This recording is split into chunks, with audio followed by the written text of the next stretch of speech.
अगला क्वेश्चन, यदि a तथा b दो उप समुच्चय हो तो a माइनस और फिर ये ब्रैकेट में a माइनस बी है। अब देखिए ये किसके बराबर होगा, ये किसके बराबर होगा। तो सबसे पहली बात हम एक वेन डायग्राम से इसे सॉल्व करके देखते हैं। देखिए वेन डायग्राम बना देते हैं, ये a है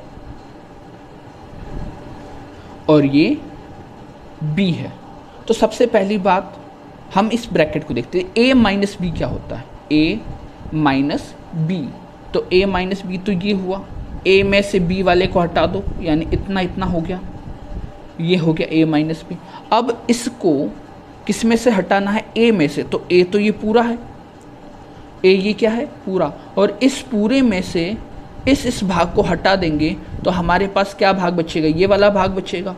और ये वाला जो भाग बचा है, ये भाग कौन सा है, यही तो a इंटरसेक्शन b है।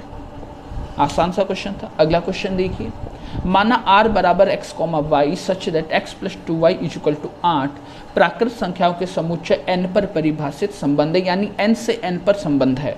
x भी n से होना चाहिए और y भी n यानी प्राकृत संख्याओं से होना चाहिए। तो r का प्रांत यानी हमें प्रांत निकालना है। तो देखिए निकाल लेंगे, कोई बड़ी बात नहीं है। तो देखिए सबसे पहले हम इसी का यूज करेंगे। तो x is equal to 8 minus 2y। तो हमें पता है प्रांत, देखो x और y ये दोनों के दोनों प्राकृत संख्याएं होनी चाहिए।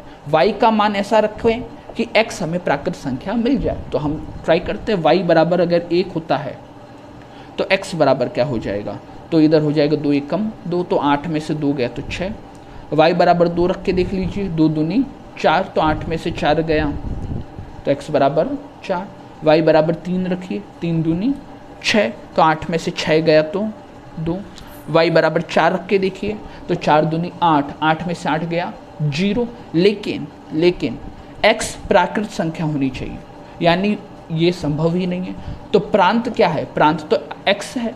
तो प्रांत यहाँ पे क्या हो गया, 6 4 और 2। तो 6 4 और 2 ऑप्शन सी यहाँ पे राइट है। उम्मीद आपको समझ में आया होगा। अगला क्वेश्चन देखते हैं। अगला क्वेश्चन ये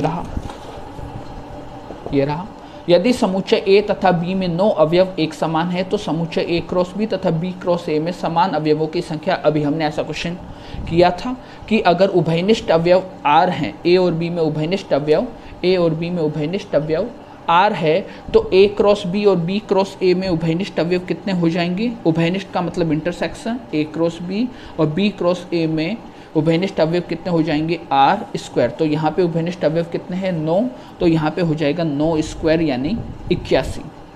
ऑप्शन सी यहाँ पे राइट है। अगला क्वेश्चन देखिए, क्वेश्चन नंबर 9, संबंध A यूनियन A बराबर A तथा A इंटरसेक्शन A बराबर A निरूपित करता है।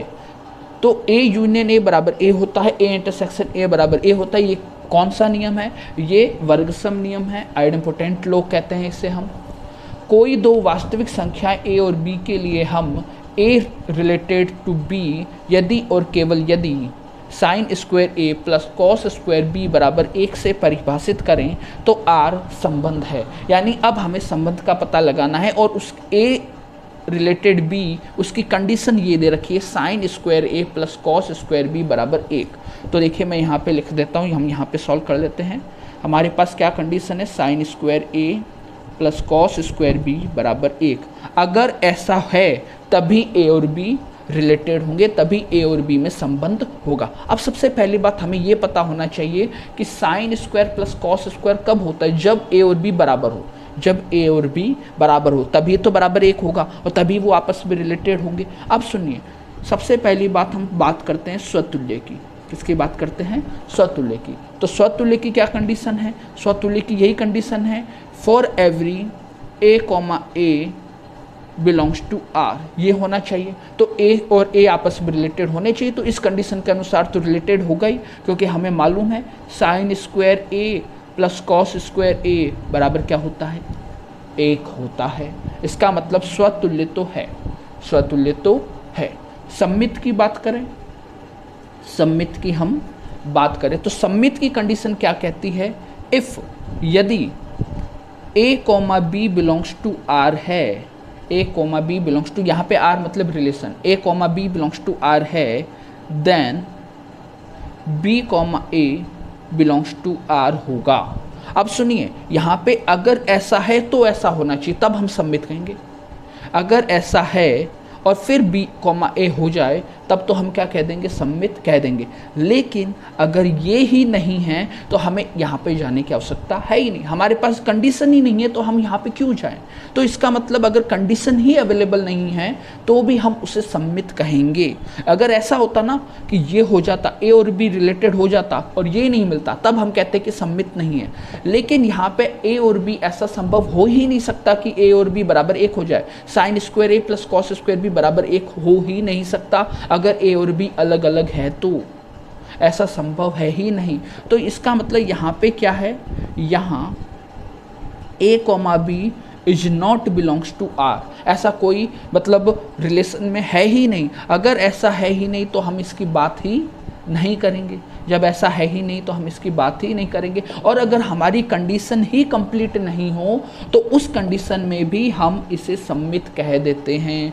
मतलब अगर शुरुआत में कंडीशन ही नहीं दी गई, यानी A comma B belongs to R है ही नहीं, तो इस कंडीशन में हम क्या कहेंगे कि ये सम्मित है। अगर ऐसा होता और फिर ये नहीं होता तो अब हम कहते कि सम्मित नहीं। लेकिन ये ही नहीं है, जब ये है ही नहीं तो हम कैसे कह सकते हैं, है ना। तब तो हम कहेंगे कि ये सम्मित है। अब बात करते हैं संक्रामक की, बात करते हैं संक्रामक की। तो संक्रामक की कंडीशन भी इस प्रकार से, इफ ए और बी बिलोंग्स टू आर हो एंड बी और सी बिलोंग्स टू आर हो, देन ए और सी बिलोंग्स टू आर होगा। ये कंडीशन थी। अब यहाँ पर चेक करें कि ए और बी तो अलग अलग है। अगर ये अलग अलग हैं तो रिलेटेड तो होंगे ही नहीं, क्योंकि साइन स्क्वायर और प्लस कॉस स्क्वायर कब एक होता है, जब ये एक जैसे हों। अलग अलग में तो होता ही नहीं, यानी ये अवेलेबल नहीं है और ना ही ये अवेलेबल। जब ये दोनों अवेलेबल है ही नहीं तो हम इसकी बात ही नहीं करेंगे। तो ऐसी कंडीशन में ये संक्रामक भी हो गया, यानी ये स्वतुल्य भी है, सम्मित भी है और संक्रामक भी है। तो इसका मतलब ये एक तुल्यता संबंध है। अगर वीडियो अच्छा लगा हो तो लाइक करें और चैनल को सब्सक्राइब करना ना भूलें। ऐसे ही वीडियो आते रहेंगे प्रीवियस ईयर के क्वेश्चन को लेकर।